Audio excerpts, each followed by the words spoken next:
Have you ever poured your heart into something, only to watch it get destroyed in a single cruel moment?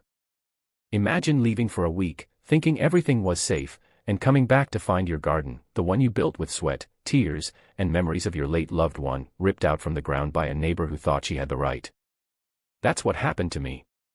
But what this HOA Karen didn't expect was that the very law she tried to use against me would come back to freeze her in her tracks when a letter arrived in her mailbox. Stay with me till the end, because what happened next was something no one in our neighborhood will ever forget. My garden wasn't just a hobby. It was my safe place. Every flower, every herb, every small wooden trellis had a story behind it. When my late husband passed away, I felt like my world had crumbled. For weeks, I couldn't get out of bed, couldn't cook, couldn't face the silence of the house. But one morning, I found an old packet of seeds in the drawer where he kept his fishing tools. He had written on the packet in his sloppy handwriting, "For next spring." I cried harder than I had in months, but I also planted those seeds. From there, it became my therapy. The garden grew, and so did I. Roses, marigolds, lavender, and vegetables lined the yard. Butterflies came. Children from down the street loved picking strawberries when I let them. Even neighbors who barely spoke to me before stopped to admire it. My little patch of earth brought people together. But not everyone loved it.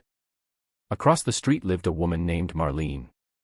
She was the president of our homeowners association, though most of us just called her Karen behind her back, because she loved to complain, control, and threaten fines over the smallest things.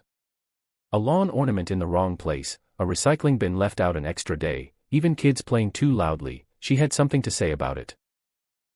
At first, I thought she was just strict. But it quickly became clear she was power-hungry. She sent me letters about the height of my sunflowers. She claimed my birdbath was unsightly. She said the mulch color I chose wasn't within HOA guidelines. It felt like harassment, but I ignored it as best as I could. My garden wasn't hurting anyone. Then, last summer, I had to leave town for a week to care for my sister after her surgery. I asked my neighbor, Mrs. Alvarez, to water the plants for me. She was happy to. She loved sitting out there with her grandson, watching the butterflies. But when I came home a week later, I froze in my driveway. My heart stopped. The garden was gone. The flowers were ripped out. The trellises snapped in half. Even the wooden bench my husband had built was missing. The soil was dug up like someone had attacked it with a bulldozer. It was like a graveyard where my sanctuary used to be. I dropped to my knees, shaking, tears burning my eyes. Mrs. Alvarez came running from her porch, guilt on her face. I tried to stop her. She cried. She said it was against HOA rules and that you were in violation. She called workers to clear everything. I told her it wasn't right, but she threatened to fine me too if I interfered. I looked across the street. Marlene stood there on her porch, arms crossed, smug smile plastered on her face. I had never felt rage so hot in my veins. 4 days, I couldn't eat. Couldn't sleep. I sat on my porch staring at the bare dirt, remembering the roses my husband had touched, the lavender I had planted for my anxiety, the vegetables I had grown for neighborhood kids. All gone, because one bitter woman decided she could play God with my life. Neighbors whispered in sympathy. Some brought me flowers from their own yards. But whispers weren't enough. I needed justice. So I started digging, not in the soil, but in the law. I researched day and night, reading through every HOA rule, every local ordinance, every state protection law for homeowners. That's when I found it, a state statute protecting residential gardens. It said no HOA could ban or destroy gardens that used native plants, pollinator-friendly flowers, or sustainable vegetable patches. My garden checked all those boxes. Marlene hadn't just been cruel, she had broken the law. I gathered evidence. Photos from neighbors. Receipts for my plants and materials. Even a video Mrs. Alvarez had secretly recorded of Marlene yelling at the workers to tear it all out.